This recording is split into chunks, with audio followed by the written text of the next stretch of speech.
वालों की कभी हार नहीं होती।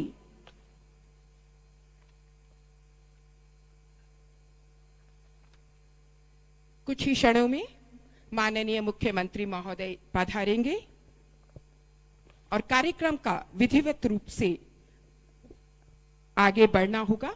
एक बार पुनः आप सभी को सूचना देना चाहूंगी कि आज के इस अवसर पर 5 कर्मवीर अपनी योग्यता, कर्तव्य निष्ठा के लिए माननीय मुख्यमंत्री महोदय के कर कमलों से सम्मानित होंगे। सर्वप्रथम इस कड़ी में assistant superintendent Shri Prakash Chandra Sharma, head वार्डर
आज के इस अवसर पर माननीय मुख्यमंत्री महोदय के कर कमलों से 5 कर्मवीर सम्मानित होने जा रहे हैं। इस कड़ी में पहला नाम श्री प्रकाश चंद्र शर्मा, असिस्टेंट सुपरिटेंडेंट। श्री प्रकाश चंद्र शर्मा ने 1984 में जेल विभाग में एक वार्डर के रूप में पदभार ग्रहण किया। 2005 में हेड वार्डर और 2015 में असिस्टेंट सुपरिटेंडेंट के रूप में प्रोन्नति प्राप्त की। सकारात्मक दृष्टिकोण, कार्य के प्रति समर्पण भाव इनकी पहचान है। अपने कर्तव्यों को सदैव निश्चित समय सीमा के अंतर्गत पूर्ण करना इनकी पहचान है। बंदियों के कल्याण के लिए सदैव प्रयासरत रहते हैं। अपने कार्य में निपुण हैं। अपने वरिष्ठ सहकर्मियों एवं कनिष्ठ कर्मचारियों के साथ इनके संबंध सदैव मैत्रीपूर्ण रहे हैं। जेल नियमावली के विशेषज्ञ हैं। साक्षरता कार्यक्रम में विशेष योगदान देते रहे हैं। अपने विभाग की एक परिसंपत्ति यानी एसेट के रूप में जाने जाते हैं। आज के इस अवसर पर सम्मानित हो रहे हैं।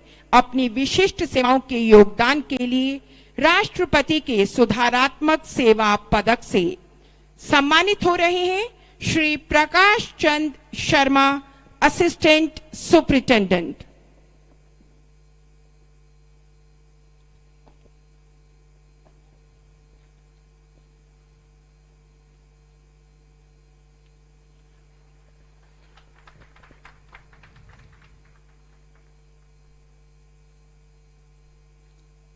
सम्मान के अगले क्रम में सम्मानित होंगे Shri Om Prakash, head वार्डर, roll number 652। Shri Om Prakash Delhi कारागार में सन 1996 में शामिल हुए। इनकी लगन और विशिष्ट सेवा भाव ने सबका ध्यान आकृष्ट किया।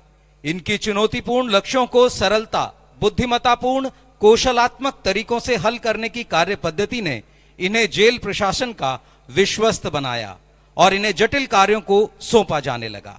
आपने सभी कार्यों को बखूबी अंजाम दिया। दिल्ली में श्री अन्ना हजारे के आंदोलन के समय आपने अपने कौशलों से धरने के समय पूरी लगन, निष्ठा एवं जिम्मेदारी से कार्य कर उसे प्रतिकूल परिस्थिति को भी असहज नहीं होने दिया। आपका समय अनुसार आचरण और परिस्थितियों का सटीक विश्लेषण आपके अधिकारियों के लिए बहुत लाभदायक रहा। आपका कैदियों के साथ व्यवहार एक मार्गदर्शक, सहयोगी के रूप में बहुत प्रशंसनीय है। आपका नेशनल इंफॉर्मेटिक्स सेंटर में ट्रेनिंग के दौरान दिखाया गया उत्साह प्रशंसनीय है। आपके प्रयासों से फाइलों एवं पत्रों की आवाजाही को मॉनिटर कर पाना सरलता से संभव हुआ। आपको दिए गए सभी कार्यों को, चाहे वह Tihar school of perfumes and fragrance हो या तिहाड़ कला अभियान, आपने सभी में बढ़ चढ़कर हिस्सा लिया। श्री ओम प्रकाश ने मेडिटेशन, ध्यान की शिक्षा कैदियों को देते हुए बहुत ही अनुकरणीय कार्य किया है।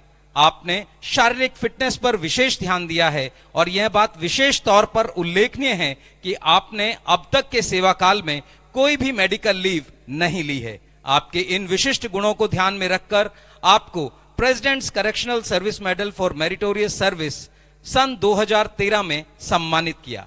आपके अदम्य साहस, धैर्य, कौशल, लगन, समर्पण के लिए आपको president's correctional service medal for distinguished service के लिए गणतंत्र दिवस 26 जनवरी 2019 को सम्मानित किया। आज सम्मानित हो रहे हैं श्री ओम प्रकाश, हेड वार्डर।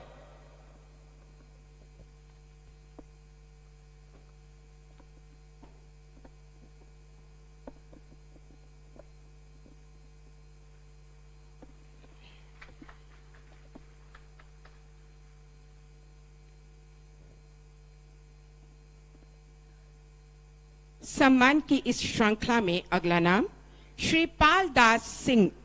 श्री पाल दास सिंह ने 1996 में वार्डर के रूप में जेल विभाग में कार्यपदभार ग्रहण किया। 2014 में हेड वार्डर के रूप में प्रोन्नति पाई। जेल विभाग में अपराधियों के रिकॉर्ड को सुव्यवस्थित किया। बंदियों को तकनीकी शिक्षा मिले और उच्च शिक्षा प्राप्त कर पाए, इसके लिए उन्हें सदैव प्रोत्साहित करते रहे। जेल में कोई भी अवांछनीय घटना घटित ना हो, इसके लिए सदैव तत्पर रहे। जेल के बंदियों की सुरक्षा को सुनिश्चित करते रहे। पढ़ो और पढ़ाओ कार्यक्रम को जेल में सफल रूप से क्रियान्वित किया। बंदियों को पढ़ने के लिए प्रोत्साहित किया। विभिन्न गैर सरकारी संगठनों के द्वारा किए जाने वाले कार्यों को हेल्पिंग हैंड नामक पुस्तिका में संग्रहित किया, जिससे गैर सरकारी संगठन बहुत अधिक प्रभावित हुए और अधिक सेवाएं देने के लिए प्रेरित हुए। बंदियों की म्यूजिकल थेरेपी के लिए संगीत वाद्यों के प्रबंध में महत्वपूर्ण भूमिका निभाई। जेल में बनने वाले उत्पादों की बिक्री में अपना योगदान देकर बंदियों के कल्याण के लिए उच्च कोटि का कार्य किया। आज के इस अवसर पर सम्मानित हो रहे हैं राष्ट्रपति सुधारात्मक सेवा पदक से श्री पाल दास सिंह।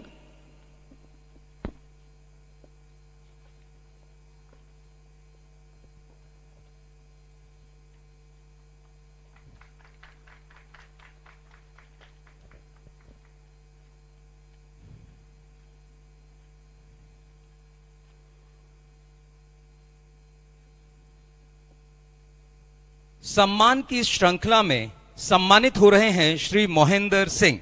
श्री मोहिंदर सिंह दिल्ली कारागार में सन 1996 में वार्डर के रूप में शामिल हुए। आपके विशिष्ट एवं अतुलनीय गुणों ने आपको चुनौतीपूर्ण कार्यों को सरलता से करने की प्रेरणा दी और आप 2014 में हेड वार्डर के रूप में पदोन्नत हुए। आपने जेल स्टोर में नियुक्त होने के बाद स्टोर के स्टॉक रजिस्टर को बेहतरीन तरह से संभाला, जो प्रशंसनीय है। 31 मार्च सन 1998 एवं 1 अप्रैल सन 1998 को जेल नंबर 1 में जब दूध के सप्लायर द्वारा अचानक दूध की सप्लाई बंद कर दी गई तो पूरा जेल प्रशासन तनाव में था। आपके साहस एवं बुद्धिपूर्ण समाधान ने 12,000 कैदियों के लिए दूध की व्यवस्था को सुचारू करने में मदद की। इससे जेल की प्रतिष्ठा को धूमिल होने से बचाया जा सका। महानिदेशक जेल ने इस शानदार कार्य के लिए आपको प्रशस्ति पत्र प्रदान किया।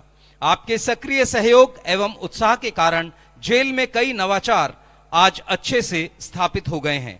आपके रचनात्मक सहयोग से जेल नंबर 2 में पेपर यूनिट एवं वोकेशनल ट्रेनिंग सेंटर अपनी गुणवत्ता एवं उत्पादकता के लिए जाना जाता है। आप जेल नियमावली के अच्छे जानकार हैं। आप जेल में कैदियों के लिए शैक्षिक आयोजन करने के लिए तत्पर रहते हैं।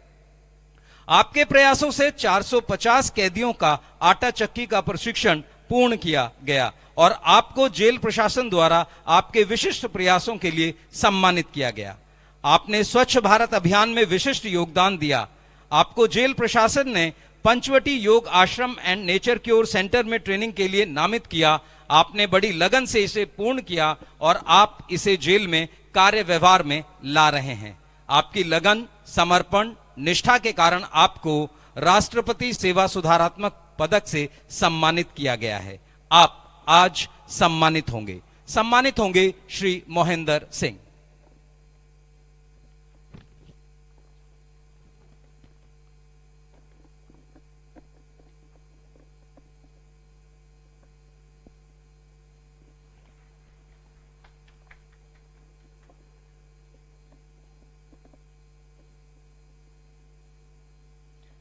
सम्मान की इस कड़ी में अगला नाम श्री राबेंद्र सिंह बिष्ट, हेड वार्डर।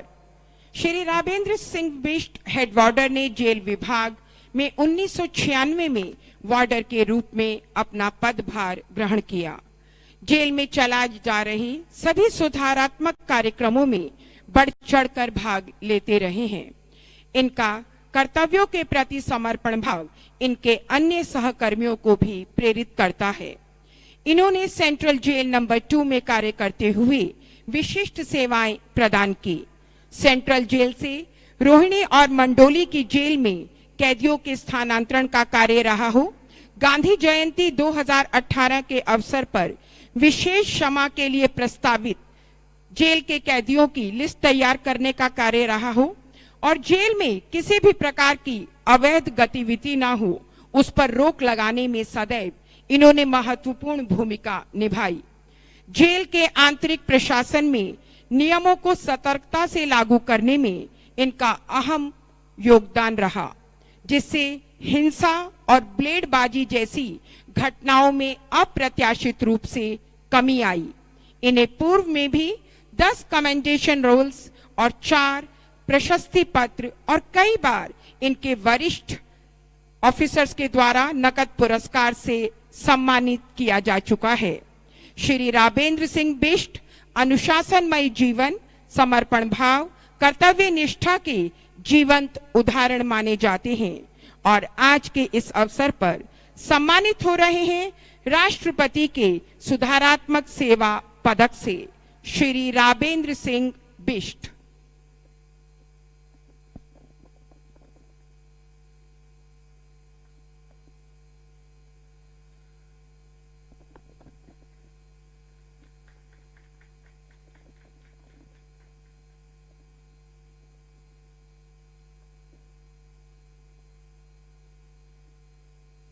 योग्यता, कर्तव्य निष्ठा के सम्मान के पश्चात आज के इस अवसर पर अनुरोध कर रहे हैं आज के कार्यक्रम के मुख्य अतिथि माननीय मुख्यमंत्री दिल्ली सरकार श्री अरविंद केजरीवाल जी से कि सभी को संबोधित करें। आज स्वतंत्रता दिवस के अवसर पे सबसे पहले जोरदार भारत माता का जयकारा लगाएंगे। भारत माता की इनकलाब, इनकलाब, वंदे। स्वतंत्रता दिवस की सभी दिल्ली वासियों को, देशवासियों को बहुत बहुत तहे दिल से बधाई और शुभकामनाएं। हर साल आज ही के दिन हम लोग अपना स्वतंत्रता दिवस मनाते हैं। आज का दिन है उन सभी शहीदों को याद करने का जिन लोगों ने अपने देश को आजाद कराने के लिए अपनी जान की कुर्बानी दी,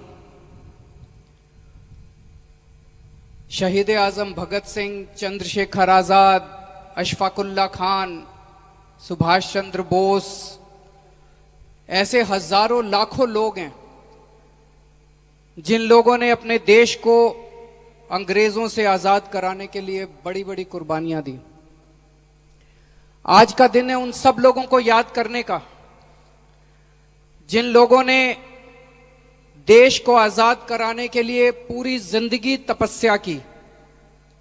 महात्मा गांधी, बाबा साहब अंबेडकर, सरदार पटेल, श्री जवाहरलाल नेहरू और न जाने कितने लोग हैं जिन लोगों ने पूरी जिंदगी अपना कैरियर न्यौछावर करके, अपना सब कुछ परिवार दांव पे लगा के, जिन लोगों ने पूरी जिंदगी तपस्या की। लेकिन आज का दिन उन लोगों को भी याद करने का दिन है जिन लोगों ने 1947 के बाद पिछले 73 साल में अपने देश की आजादी को बरकरार रखने के लिए और अपने देश को सुरक्षित रखने के लिए देश की सीमाओं के ऊपर अपनी बड़ी बड़ी कुर्बानियां दी। अभी कुछ दिन पहले हम लोगों ने सुना था कि भारत चीन बॉर्डर के ऊपर अपने 20 सैनिक शहीद हो गए। ऐसे न जाने कितने सैनिक हमारे पिछले 73 साल में इस देश की रक्षा करने के लिए शहीद हो गए।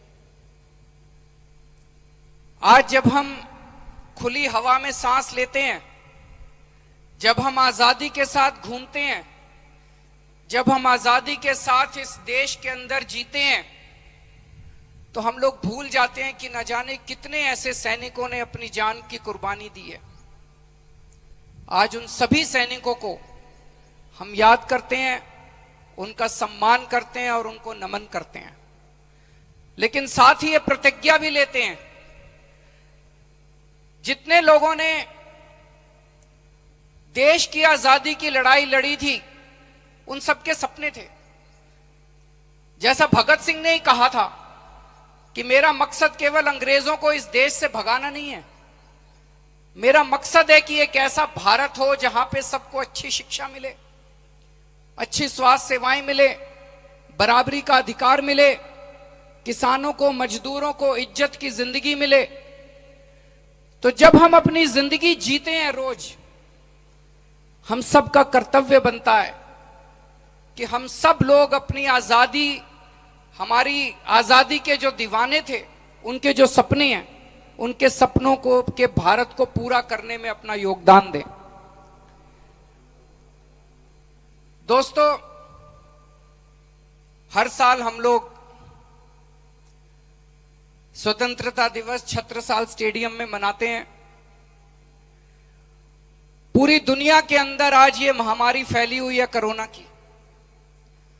पूरी दुनिया और अपना पूरा देश कोरोना की महामारी से जूझ रहा है, जिसकी वजह से आज हम लोगों को यहां पे स्वतंत्रता दिवस मनाना पड़ा।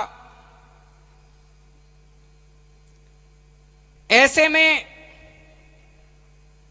दिल्ली के अंदर आज हालात काफी कंट्रोल में है। मैं इसके लिए दिल्ली के 2 करोड़ लोगों को बधाई देता हूं। दिल्ली के लोगों ने पिछले कुछ वर्षों में अभूतपूर्व बड़े बड़े काम करके दिखाए हैं।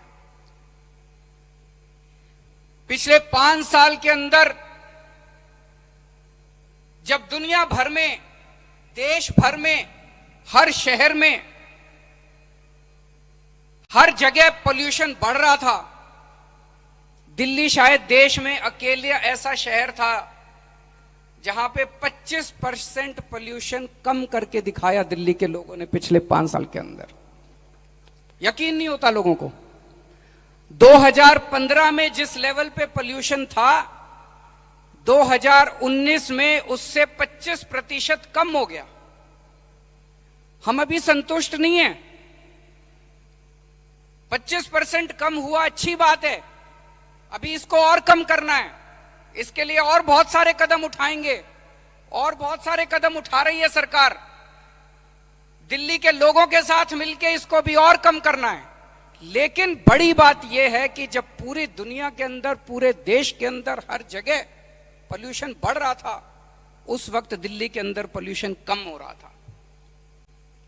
पिछले 5 साल में दिल्ली के 2 करोड़ लोगों ने मिलकर डेंगू के ऊपर कंट्रोल किया। मुझे याद है 2015-16 के वाकये, 1 साल के अंदर 15,000 केस डेंगू के हुए थे और 60 से ज्यादा लोगों की मौत हुई थी। लेकिन पिछले साल 2019 में लोगों ने मिलकर एक ऐसा कार्यक्रम छेड़ा पूरी दिल्ली के अंदर कि पिछले साल एक भी डेंगू की वजह से मौत नहीं हुई थी। ये दिल्ली के लोगों का कमाल है। दिल्ली के लोगों ने बड़े बड़े काम करके दिखाए। और अब जब पूरा देश, पूरी दुनिया कोरोना की महामारी से जूझ रहे हैं, मुझे याद है जून के महीने में दिल्ली के अंदर भी कोरोना इतना फैल गया था, कई लोग दिल्ली छोड़ छोड़ के जा रहे थे। दिल्ली आने से कई लोग कतरा रहे थे। पूरी दिल्ली के अंदर डर का माहौल था। लेकिन कुछ हफ्तों के अंदर ही लोगों ने अपनी सूझबूझ से, लोगों ने अपने अनुशासन से और लोगों ने अपनी मेहनत से, दिल्ली के 2 करोड़ लोगों ने मिलकर कोरोना की महामारी को भी कंट्रोल कर लिया। मैं ये नहीं कह रहा कि हमने अभी लड़ाई जीत ली है, अभी लड़ाई बहुत लंबी है, अभी जीतना बाकी है। अभी हम जो भी कदम उठा रहे हैं वो सारे कदम जारी रहेंगे, और भी कदम उठाने की जरूरत है। लेकिन जो स्थिति हमारी 2 महीने पहले थी, आज उस स्थिति से, आज वो स्थिति काफी कंट्रोल में आ चुकी है। दिल्ली के अंदर लोगों के अंदर डर काफी कम हुआ है। आज पूरे देश के अंदर दिल्ली के लोगों के दिल्ली मॉडल की चर्चा हो रही है। पूरी दुनिया के अंदर दिल्ली मॉडल एक केस स्टडी बना हुआ है कि ये दिल्ली मॉडल आखिर है क्या। दिल्ली मॉडल है सब लोगों को साथ लेके, मिलके लोगों को साथ लिया, सारी संस्थाओं को साथ लिया, सारे इंस्टीट्यूशंस को साथ लिया, सारी सरकारों को साथ लिया, और मिलके ये सब लोगों की इकट्ठे एक साथ प्रयास का नतीजा है कि आज दिल्ली के अंदर स्थिति कंट्रोल में है। आज इस मंच के जरिए मैं उन सभी लोगों को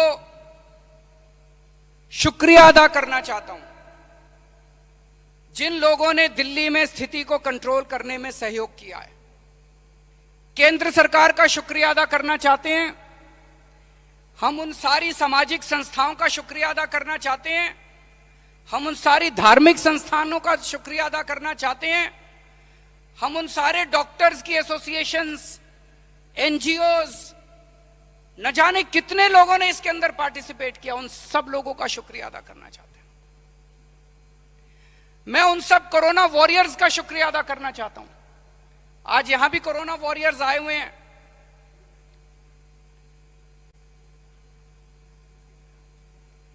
एक बार जोरदार इनके लिए तालियां बजा दीजिए। हमारे डॉक्टर्स, हमारी नर्सेज, हमारा पैरामेडिक स्टाफ, हमारे पुलिस वाले, हमारे सिविल डिफेंस वॉलंटियर्स, हमारे सफाई कर्मचारी, और भी बहुत सारे, में हो सकता है कईयों का नाम ना लिया हो, उन सारे कोरोना वॉरियर्स को जिन्होंने अपनी जान की परवाह किए बिना लोगों की सेवा की, आप लोगों ने बहुत पुण्य का काम किया, आप लोगों ने लोगों की जान बचाई है। आप सब लोगों को मैं नमन करता हूं, आप सब लोगों को मैं प्रणाम करता हूं।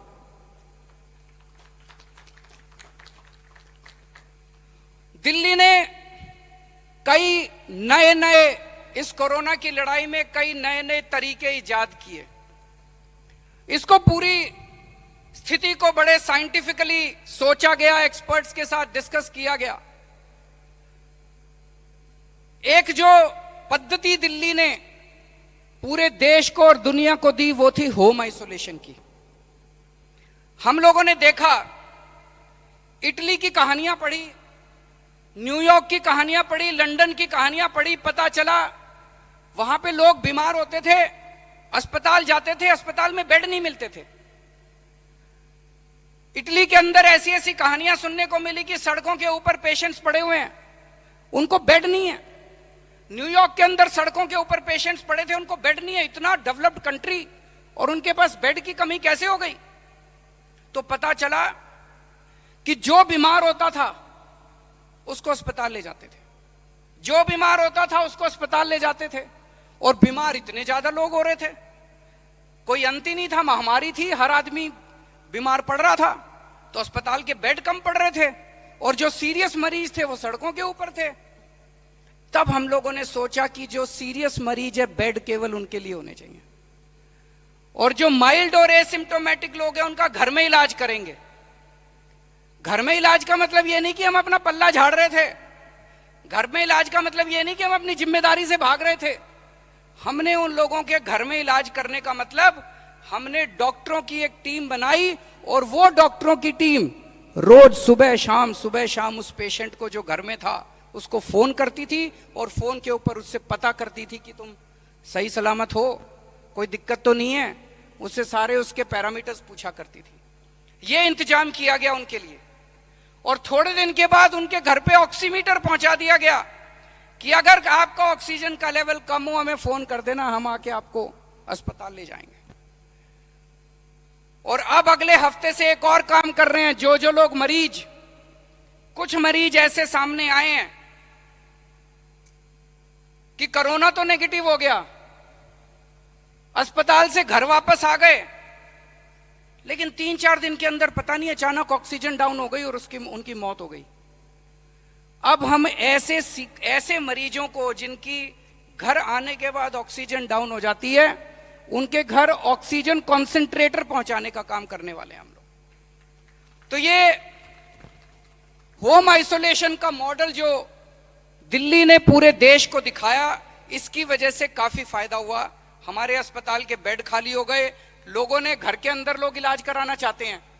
अगर जरा सा बीमार हो जाए, एसिम्टोमेटिक हो, वो क्वारंटाइन सेंटर में नहीं जाना चाहते। क्वारंटाइन सेंटर में जाने से डर लगता है लोगों को, तो वो टेस्ट ही नहीं कराते। कई राज्यों के अंदर लोग टेस्ट ही नहीं करा रहे इस वजह से, क्योंकि उनको लगता है अगर टेस्ट करा लिया पॉजिटिव आ गया तो सरकार उठा के मेरे को क्वारंटाइन सेंटर में डाल देगी। 14-14 दिन तक क्वारंटाइन सेंटर में कोई नहीं रहना चाहता। तो ये होम आइसोलेशन का मॉडल पूरे देश के अंदर दिया दिल्ली ने। कोरोना वॉरियर्स के लिए अकेली दिल्ली सरकार है, पूरी दुनिया के अंदर कोई नहीं है सरकार। कोरोना वॉरियर्स के लिए अगर कोई कोरोना वॉरियर, भगवान ना करे, अगर कोई कोरोना वॉरियर कोरोना के पेशेंट्स की सेवा करते करते अगर उसको कोरोना हो जाता है और उसकी जिंदगी चली जाती है, तो उसके परिवार को 1 करोड़ रुपए की सहायता राशि देने का ऐलान किया गया। और केवल ऐलान नहीं किया, कई सारे कोरोना वॉरियर्स को दिया। ऐसा नहीं है कि कोई 1 करोड़ रुपए की राशि के लिए काम कर रहा है। कोई 1 करोड़ रुपए और किसी की जिंदगी 1 करोड़ रुपए में नहीं आती। किसी माँ से पूछो, उसके लिए अपना उसका बेटा पता नहीं कितने 100 करोड़ रुपए से भी ज्यादा कीमत का होता है। किसी बीवी से पूछो, उसका हस्बैंड पता नहीं कितने, उसकी कोई कीमत नहीं होती। लेकिन 1 करोड़ रुपए देने का जो कोरोना वॉरियर्स के अंदर जो संदेश गया, उनको ये लगा यार एक सरकार ऐसी है जो हमारा ख्याल रखती है। अगर हम अपनी जान दांव पे लगा के लोगों की सेवा कर रहे हैं तो सरकार भी हमारा ख्याल रख रही है। मेरे पास जब हम लोगों ने इसका ऐलान किया, कई डॉक्टर्स की एसोसिएशंस के, सिविल डिफेंस वॉलंटियर्स के कई लोगों के संदेश आए कि सर हमें ऐसा लग रहा है कि अब हम सब लोग मिलके एक टीम की तरह, दिल्ली एक टीम की तरह काम कर रही है। ऐसा नहीं है कि बस ऑर्डर दे दिया और हमारा ख्याल रखा जा रहा है। दिल्ली ने पूरे देश को प्लाज्मा का कॉन्सेप्ट दिया। दिल्ली पहला राज्य था जहां पे प्लाज्मा के ट्रायल किए गए, और दिल्ली पहला राज्य था जहां पे दिल्ली में प्लाज्मा बैंक बनाया गया। आज मेरे हिसाब से 750 से ज्यादा मरीज प्लाज्मा ले चुके हैं और उनकी जान बचाई जा चुकी है। तो बहुत सारे ऐसे काम किए कोरोना के समय में जिसकी वजह से आज दिल्ली के अंदर स्थिति कंट्रोल में है। लेकिन अभी बहुत बड़े बड़े कोरोना की वजह से कई सारे चैलेंजेस अपने सामने हैं। सबसे बड़ा चैलेंज अपने सामने अर्थव्यवस्था का है। अब अर्थव्यवस्था को पटरी पे लेके आना है। इसके लिए भी जब हर चीज के अंदर दिल्ली के लोगों ने 2 करोड़ लोगों ने मिलके बड़ी बड़ी कठिनाइयों को जीत लिया, तो इसको भी जीत लेंगे। ये कोई बहुत बड़ी चीज नहीं है, आने वाले समय के अंदर इसको भी ठीक कर लेंगे। अभी हम लोगों ने सबने जॉब पोर्टल, एक जॉब बाजार बनाया है, एक पोर्टल बनाया, उसमें जिन कंपनियों को नौकरी देनी होती है वो भी आती हैं। इस दौरान क्या हुआ कि कई सारे लोग माइग्रेंट लेबर स्पेशली दिल्ली छोड़ के अपने अपने गांव चले गए, तो कई लोगों की फैक्ट्रियां बंद हो गई। लॉकडाउन भी था, लॉकडाउन की वजह से फैक्ट्रियां बंद थी। जब लॉकडाउन खुला तो कई सारे फैक्ट्री वालों से मेरी बात हुई, उन्होंने कहा जी मेरे यहां तो 35 लोग काम किया करते थे, अब 3 बचे हैं और मेरे को लेबर नहीं मिल रही, मेरे को स्टाफ नहीं मिल रहा। उधर दूसरी तरफ कई ऐसे लोग मिलते थे जो कहते थे जी नौकरी नहीं मिल रही, मेरी नौकरी चली गई। तो नौकरी देने वाले भी हैं और नौकरी लेने वाले भी हैं, इनको मिलाने की जरूरत थी, मैच मेकिंग की जरूरत थी। वो मैच मेकिंग हम लोगों ने इस जॉब पोर्टल पे की। जिस दिन इस जॉब पोर्टल को शुरू किया, मैं ईमानदारी से बताऊं, मुझे ये लगा कि अगर 10-15 हजार लोगों को नौकरी इसके जरिए मिल जाएगी तो मैं बड़ा खुश होऊंगा। 3-4 दिन के अंदर, ये और आज तक का डेटा है, लाखों लोग, लाखों वैकेंसीज हैं इसके ऊपर। मेरे ख्याल से 10 लाख से ज्यादा वैकेंसीज आ चुकी हैं, 8.5 लाख के करीब, और 10 लाख के करीब शायद आज इसके ऊपर नौकरी लेने वालों के लिस्ट है। तो नौकरियां भी बहुत सारी ऑफर की जा रही है। 8,500 कंपनियां इसके ऊपर रजिस्टर कर चुकी हैं। तो कंपनियां आ रही हैं, नौकरी देने वाले आ रहे हैं, नौकरी लेने वाले आ रहे हैं। मुझे लगता है कि इतिहास में दिल्ली सरकार पहली सरकार होगी जिसने एक शॉट में 8 रुपए प्रति लीटर डीजल का रेट कम किया होगा एक साथ। आज तक मुझे नहीं लगता किसी भी सरकार ने एकदम से इतना कम किया होगा। इससे भी हमें लगता है कि महंगाई पे फर्क पड़ेगा और दिल्ली की इकोनॉमी को आगे बढ़ाने में मदद मिलेगी। अभी पिछले दिनों मैंने दिल्ली की जितनी इंडस्ट्री एसोसिएशंस हैं, उन सभी इंडस्ट्री एसोसिएशंस के साथ, दिल्ली में जितने बड़े बड़े उद्योगपति हैं उनके साथ एक जूम कॉल की थी, उनके साथ काफी लंबी चर्चा की थी। उनके बहुत अच्छे अच्छे सुझाव आए हैं, उनके बहुत अच्छे अच्छे सजेशंस आए हैं, उनके ऊपर अब हम काम कर रहे हैं। क्योंकि हमें नहीं पता कि इंडस्ट्रियलिस्ट्स को क्या क्या दिक्कत आ रही थी, तो अब उनके ऊपर सब काम कर रहे हैं और आने वाले समय में और भी बहुत सारे कदम दिल्ली सरकार उठाएगी दिल्ली की इकोनॉमी को पटरी पे लाने के लिए। उसी तरह से अगले हफ्ते मैं दिल्ली के सभी व्यापारियों के साथ चर्चा करने वाला हूं। व्यापारियों को जो जो दिक्कतें आ रही हैं उन सब का भी हम लोग समाधान करेंगे और हम चाहते हैं कि सारी दिल्ली के लोग मिलके, हमें विश्वास है कि दिल्ली की इकोनॉमी को भी पटरी पे लेके आएंगे। मुझे खुशी इस बात की है कि ऐसे दौर में जबकि दिल्ली सरकार का अपना रेवेन्यू इतना कम हो गया, दिल्ली सरकार का अपना टैक्स इतना कम हो गया, उसके बावजूद हम लोगों ने अच्छा फाइनेंशियल मैनेजमेंट करके आपकी एक भी सब्सिडी कम नहीं होने दी। लोगों को शक था, लोगों को लग रहा था ये बिजली मुफ्त कर रखी है, ये अब शायद कोरोना में बिजली मुफ्त खत्म कर देंगे, पानी मुफ्त कर रखा है, पानी मुफ्त खत्म कर देंगे, महिलाओं को किराया मुफ्त कर रखा है, वो खत्म कर देंगे। जितनी सब्सिडीज और जितने फायदे हमारे लोगों को दिल्ली सरकार कोरोना के पहले दे रही थी, वो सारे फायदे कोरोना के समय में भी बरकरार रहे और आने वाले समय में भी वो सारे फायदे बरकरार रहेंगे। ऐसे दुख की घड़ी में जब ये पूरे चारों तरफ कोरोना फैला हुआ था, हम सब लोगों को एक सुखद समाचार सुनने को मिला। हमारे दिल्ली के बच्चों ने सारे इतिहास के सारे रिकॉर्ड तोड़ दिए, पूरे देश के रिकॉर्ड तोड़ दिए। हमारे दिल्ली के सरकारी स्कूलों के बच्चों के 98% नतीजे आए, 98% नतीजे। सोच भी नहीं सकते थे, पहले सपने में भी नहीं सोच सकते थे, हमने भी नहीं सोचा था कि ऐसा हो सकता है। 98% नतीजे आए, कमाल कर दिया हमारे दिल्ली के बच्चों ने।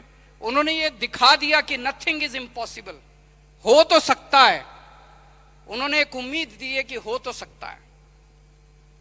अभी जब मैं लोगों से मिलता हूं और बहुत सारे संदेश आ रहे हैं लोगों के, बच्चों के पेरेंट्स के, कि सर अभी स्कूल मत खोल देना, अभी स्कूल मत खोल देना। मैं उन सब लोगों को आश्वस्त करना चाहता हूं कि आपके बच्चों की उतनी चिंता हमें भी है जितनी आपको है। जब तक हम पूरी तरह से आश्वस्त नहीं हो जाएंगे, अभी स्कूल नहीं खोलने वाले, आप चिंता मत करो। आपके बच्चों की सुरक्षा हमारे लिए बहुत इंपॉर्टेंट है, आपके बच्चों की सेहत हम लोगों के लिए बहुत इंपॉर्टेंट है। और अब ये बरसातों का टाइम आ गया। हर साल बरसातों के बाद और बरसातों के दौरान डेंगू का सीजन आता है। कहीं ऐसा ना हो कि हम कोरोना की लड़ाई में डेंगू को भूल जाएं। इस बार भी, पिछली बार एक भी मौत नहीं होने दी थी डेंगू की वजह से, इस बार भी अपने को एक भी मौत डेंगू की वजह से नहीं होने देनी।